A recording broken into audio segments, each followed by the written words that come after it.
যার গায়রত নাই সে কখনো সন্তানকে মানুষ করতে পারবে না। আর যার গায়রত আছে, যে বাবা ব্যক্তিত্ব সম্পন্ন বাবা, ওই বাবার সামনে একজন সন্তান সিগারেট খেতে ভয় পাবে।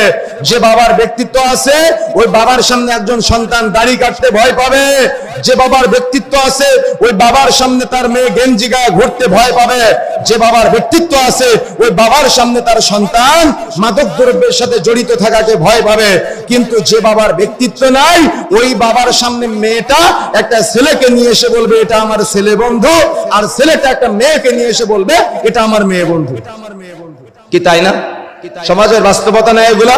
সুতরাং প্রিয় বন্ধুরা আমার, মনে রাখার চেষ্টা করতে হবে আমাদের আদর্শ পরিবার গঠনের জন্য, আদর্শ সমাজ, আদর্শ রাষ্ট্র, আদর্শ দেশ গঠনের জন্য ছোট্ট বাল্য অবস্থায় সন্তানকে মানুষের মতো মানুষ করার জন্য বাবা মাকে প্ল্যান করতে হবে। আর গায়রতের সাথে এগিয়ে যেতে হবে। যদি বাবা মার গায়রত না থাকে, তাহলে বাবা মা দুনিয়াতে ক্ষতিগ্রস্ত হবে। সন্তানকে ডানে যেতে বলবেন, ও বামে যাবে। সন্তানকে বামে যেতে বলবেন, ও ডানে যাবে। ও আপনার কথা শুনবে না, ও আপনাকে ইজ্জত করবে না, ও আপনাকে সম্মান করবে না, ও আপনাকে মূল্যায়ন করবে না। যার বাস্তব চিত্র আজকে আমরা আমাদের সমাজগুলোতে দেখতে পাচ্ছি।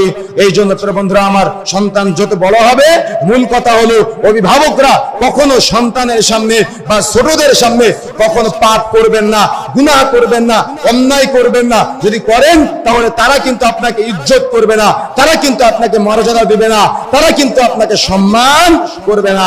এই জন্য এরপরে আসেন